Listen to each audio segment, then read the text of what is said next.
प्रेम जाल में फसाई नाबालिका को दुष्कर्म घटना रे अभियुक्त को 20 वर्ष कारादंडादेश सुनाइले जाजपुर अतिरिक्त जिला दौरा जज तथा स्वतंत्र पोस्को जज।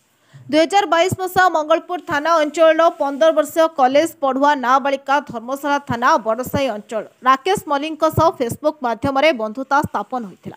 परवर्ती समय अभियुक्त राकेश नाबालिका को प्रेम जाल में फसाई अपहरण कर प्रथम जगतसिंहपुर नहीं रखिला पर तमिलनाडु नहीं 5 मास रे अनेक थर जोर जबरदस्त शारीरिक संपर्क रखिथिला। संपृक्त नाबालिका दुष्कर्मर शिकार हेबा परे तार परिवार वर्ग को खबर देथिला। एने परिवार वर्ग मंगलपुर थाना रे लिखित अभियोग करथिले। अभियोग को भित्ति करी अभियुक्त को पुलिस तमिलनाडु गिरफ्त करी कोर्ट चालान करथिले। आज ए मामलार सुनानी करी 10 जन साक्ष्य प्रमाण को आधार कर अभियुक्त को 20 वर्ष कारादंडादेश 1,50,000 जरिमाना राय सुनाई। अतिरिक्त जिला दौरा जज तथा स्वतंत्र पोस्को जज अभिजित पलाई एसत अनादय 2 वर्ष 6 मास अधिक कारादंडादेश पीड़िता को 4 लाख टंकार क्षतिपूरण प्रदान करने को जिला आईन सेवा प्राधिकरण को निर्देश देते। मामला को सरकारी वकिल राजीव महांती परिचालना करथिले। अभियोग होता 3/11/2022 मंगलपुर थाना अंचल पीड़िता बापा थाना मंगलपुर थाना अभियोग करथिला जे 1/11/2022 दिन झील रात्रि कड़े निखोज हो जाता। पीड़िता 5 मास पर तमिलनाडु उद्धार होता।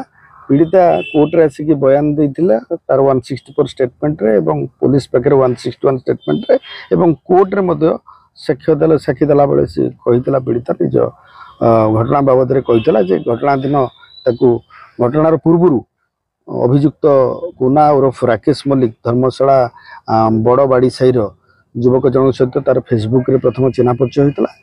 परवर्ती समय यहाँ प्रेम रे परिणत होता एवं से प्रेम को आधार करके युवक जनक अभियुक्त जनक आसिक 1/11/2022 दिन पीड़ितार घर पाखे पहुँचिक एक मोटरसाइकेल प्रथम जगतसिंहपुर और परवर्ती समय जगतसिंहपुर 2-3 दिन रहा नहीं तमिलनाडु में नहीं रखी जगतसिंहपुर 3-4 दिन और तमिलनाडु 5 मास रहा भितर युवती जन को जोर जबरदस्त अनिच्छा सत्वे अभियुक्त जनक धर्षण कर केस मोट 10 जन साक्ष्य प्रमाण को आधार करी आज माननीय अतिरिक्त जिला दौरा जज तथा स्वतंत्र पोस्को जज अभिजित पलाई अभियुक्त कुना उर्फ राकेश मल्लिक को 20 वर्षर सश्रम कारादंडादेश देइछन्ति एवं विभिन्न दफा पाई आपनकर 363, 366, 376, 376 2N एवं 4(2) एंड 6 ऑफ पोक्सो एक्ट रे मोट 20 वर्षर सश्रम कारादंड एवं विभिन्न दफा पाई